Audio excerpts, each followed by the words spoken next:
Vamos falar sobre mulheres chinesas. Olá pessoal, tudo bem? Eu sou a Carmen do blog Que Vive do Mundo e hoje eu vou comentar um livro que eu li, que é As Boas Mulheres da China, de Xin Han. Eu li aqui no Kindle e é um livro que eu gostei bastante. É um livro que nos impacta muito, a gente fica dias pensando nas histórias aqui, né?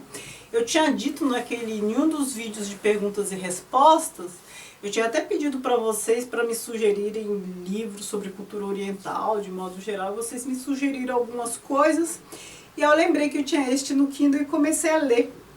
E aqui é a história de uma jornalista chinesa que tem um programa de rádio. E neste programa de rádio ela recebe cartas de mulheres, escuta depoimentos de mulheres e ela aconselha, enfim. Programa praticamente sobre mulheres. Ela ficou um bom período tendo este programa. E são essas histórias que ela relata aqui.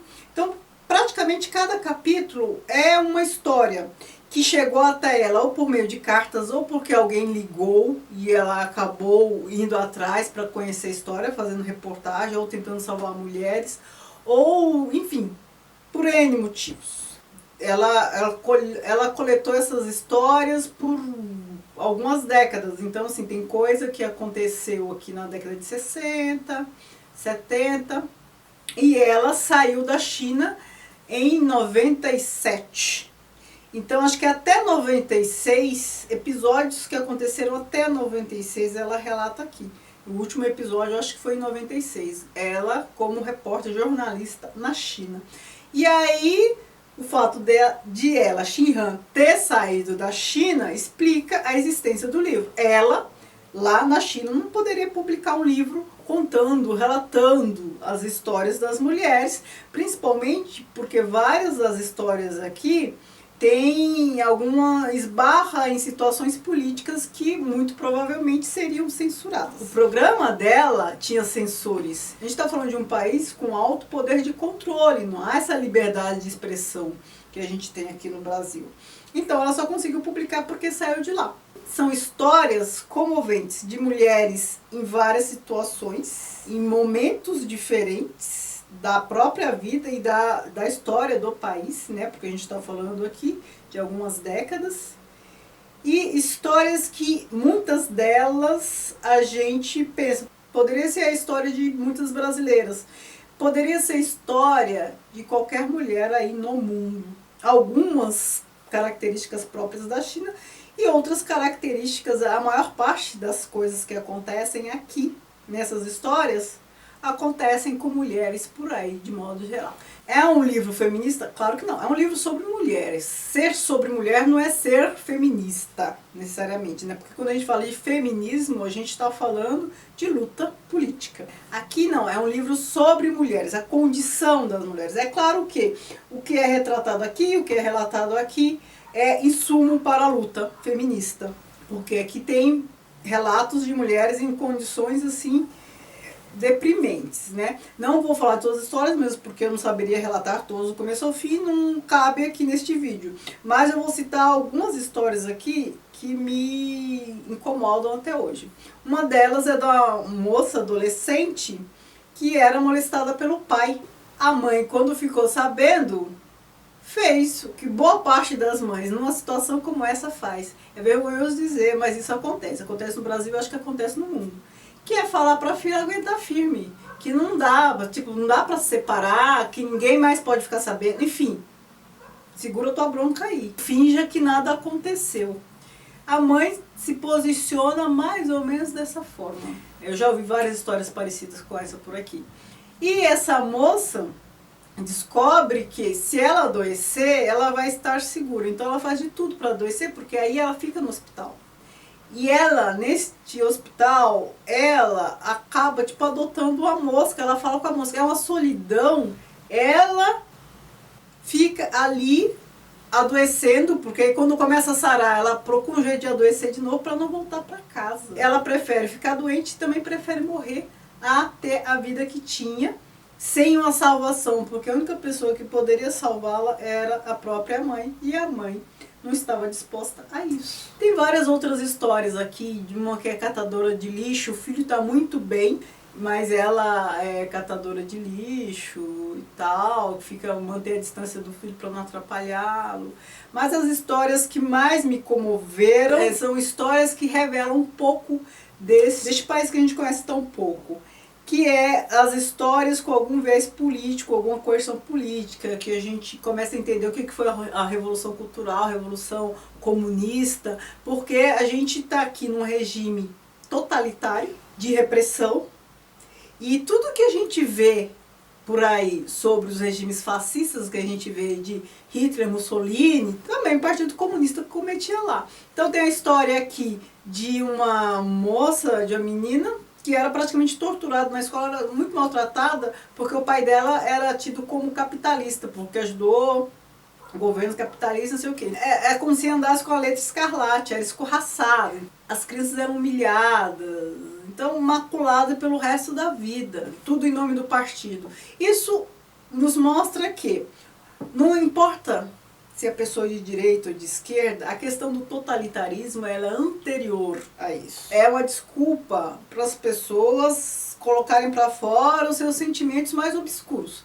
É um fundamentalismo. Totalitarismo é regime fundamentalista, supremacia em relação ao outro, de eliminação do outro. Então, posicionamento político importa muito pouco. Se é de esquerda ou de direita, tanto faz. Porque os regimes totalitários, eles operam da mesma forma. Se a gente começar a ler sobre os regimes de direita, de Hitler, Mussolini, de esquerda, de Stalin, do Mao, você vê Mao Tse-tung, né?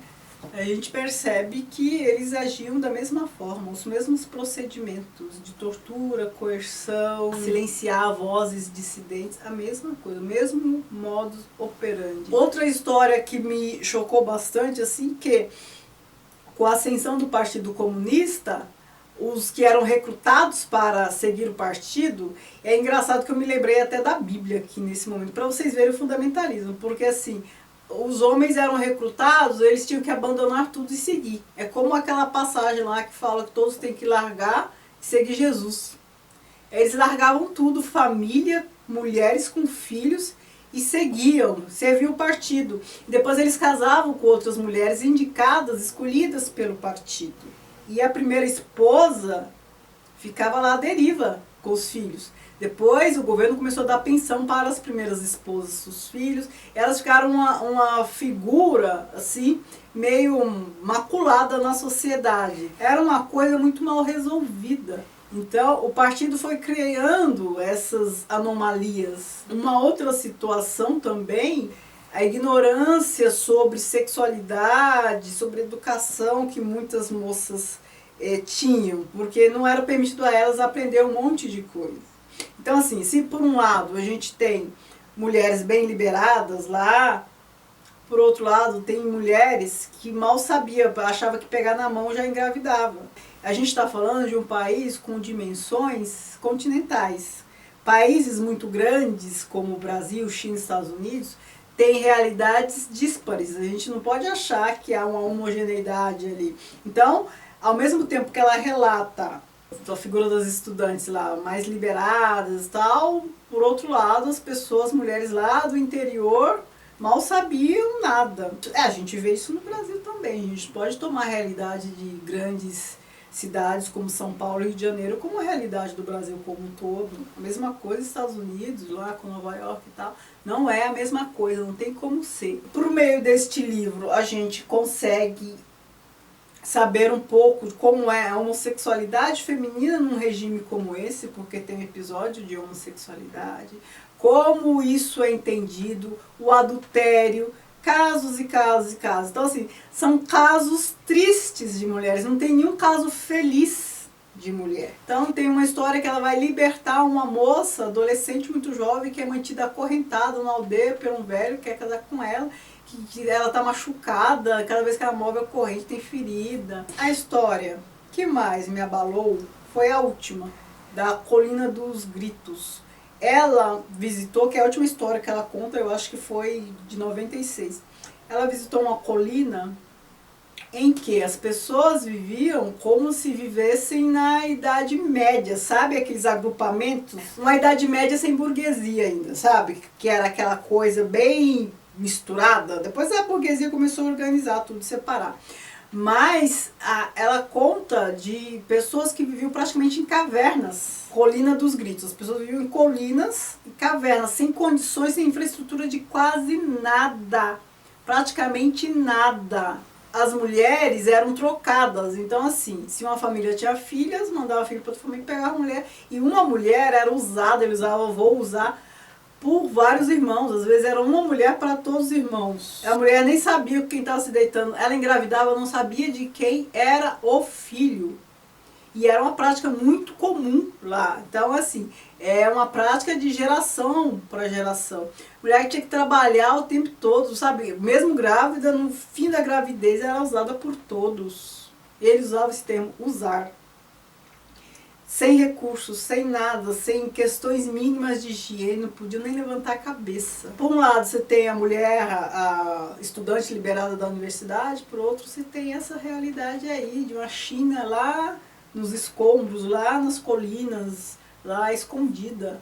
É a realidade de muito país grande. Então, este livro, ele conta a história de mulheres, mulheres que sofrem, mulheres que morrem, mulheres que, enfim, sofrem horrivelmente. Ou por conta do machismo dos homens, ou por conta do regime político, e muitas vezes por conta de um regime político machista. Mas a mulher está sempre nessa condição de ter que arcar com o ônus de qualquer coisa, de o homem ser como é, de o país ter o regime político que tem, e a mulher ali ficar aguentando, é o lado mais fraco da corda.